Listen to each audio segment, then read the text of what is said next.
Hi, it's Carrie, and today I'm going to show you how to get 2 projects for the price of 1 using all these products from the Hedgehog Hollow November box. I love these Kindred Stamp sets, the Gingerbread house, and we'll use both Gingerbread men, the Kindred Stamps stencil, that Nuvo Glitter paste, and also some Nina Desert Storm paper. You can see the stencil is a little bit flimsy, so I like to use some multi-purpose adhesive to spray on the back of it and let it dry before I actually use the stencil. I've taken a Sharpie here to mark the front of the stencil so that I always know which side is the front. So I've gone ahead and taken this and sprayed it, and you can see that some of these little lines are sticking together. So I just take this little tool here and I'm going to go ahead and just split those apart just a little before I allow it to dry, because I don't want those to dry on top of each other. One thing to mention is when you're using this spray adhesive, use it in a well-ventilated space. I usually spray it into a box in another room. Now I'm going to set that aside to dry, and it should have plenty of time to dry while I get the rest of this project ready. I'll take that gingerbread house and put it in the middle, just kind of eyeball it in the middle of that Desert Storm cardstock, and this is 80 pound. And then I'm going to use my Misty to stamp it on using the Gina K Amalgam ink. This ink is new to me, and I have been using it for a few weeks now, and I really like it. You can use it pretty much with any medium, with watercolor, with Copics, with colored pencil like we're going to do today.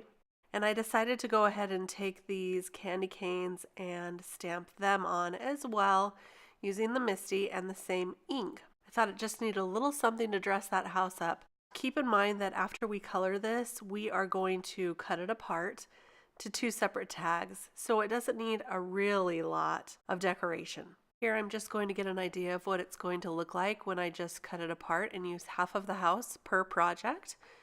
I think that's going to work out really great. So now it's time to go ahead and stamp out the little gingerbread men, and I guess I should say gingerbread man and woman, right? They are really cute, these little characters. So I'll stamp those out again on Nina Desert Storm. This paper is really nice to use because it's almost as if you have a head start on coloring, because they're already kind of like a golden brown color, right? Which is what cookies would look like. So that's going to make our coloring a little bit easier, and we aren't going to have to do quite as much. Here I'm going to add those little 3 dots in a row to act as buttons on each of them. So real quick, I'll just switch that over, add it to the little lady here, get that a little straightened.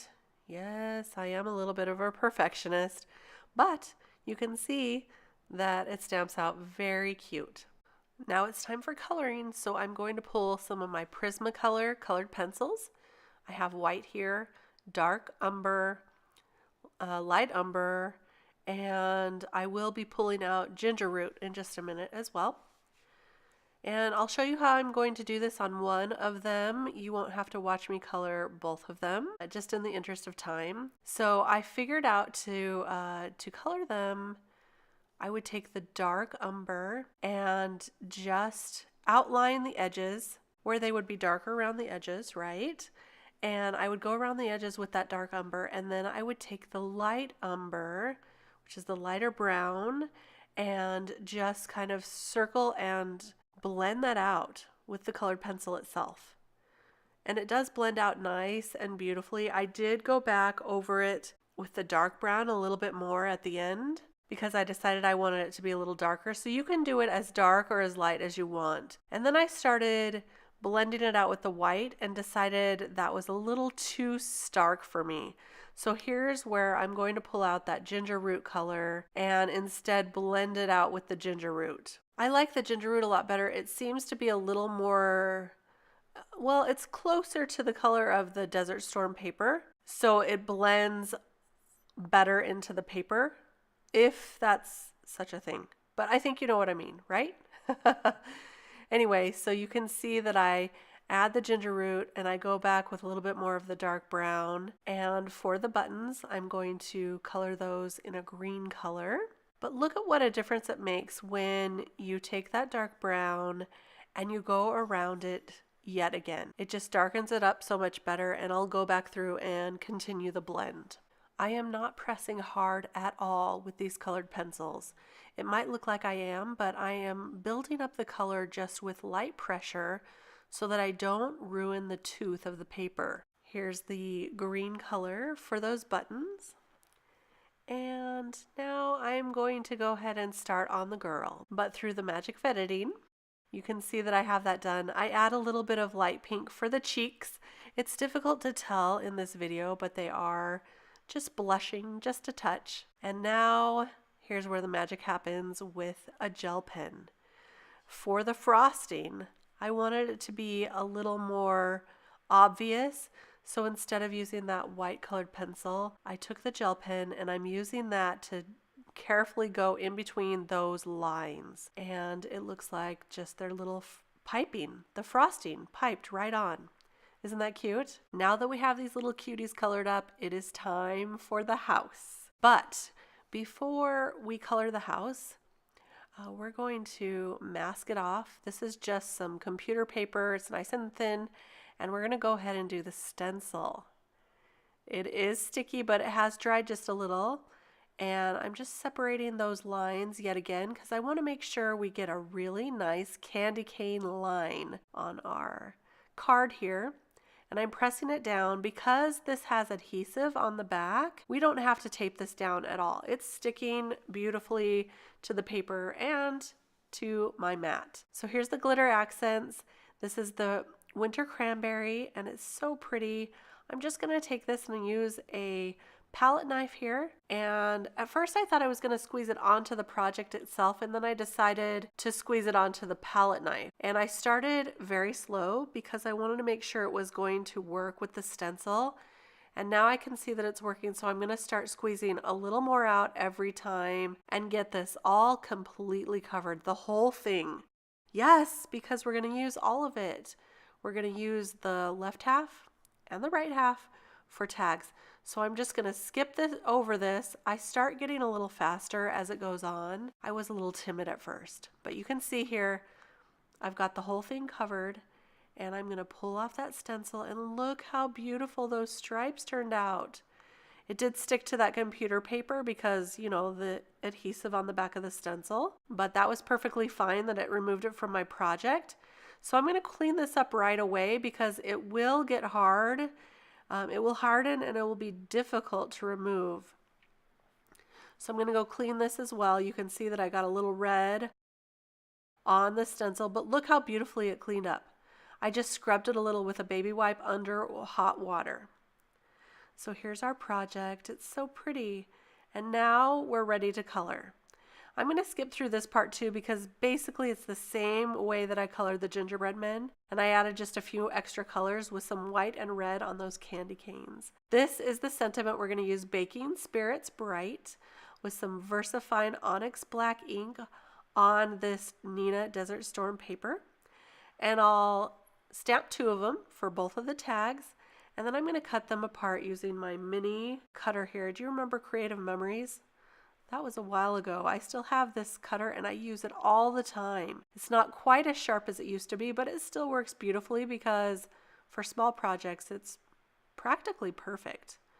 And I can just pull it up here on my desk and trim those out. And I decided to add a ribbon end to those little banners.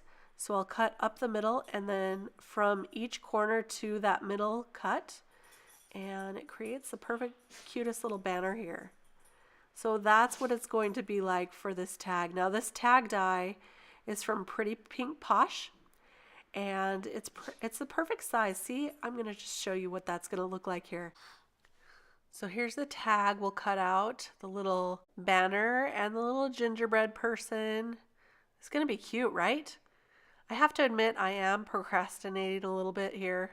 I want to make sure that this project is dry, and I also, after all this work, do not want to mess this up. So finally I got up the courage and I decided go ahead, make sure this is lined up, and just cut it out. So I lined it up quite in half and I took it to my big shot that's behind me, and here is the tag, and I think it's turning out cute. What do you think? So we'll cut the other half as well. And don't forget to save this part here because you can use that for a strip of striped paper on another project.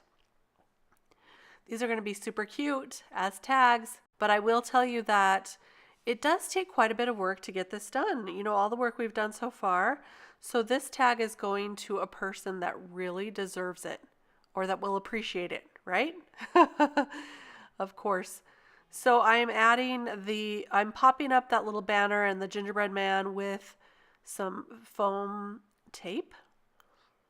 And then I'm going to use this hole punch to cut out a hole.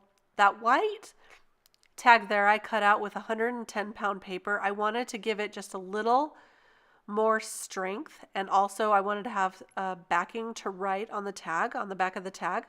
So I am going to glue these two pieces together, just like that. And then I'll use a red satin ribbon and a little white string to finish off this tag. I'll finish the second one just the same way. So I'll thread the red ribbon through and cut the ends with a little bit of on a little diagonal here, and then tie it with the white string.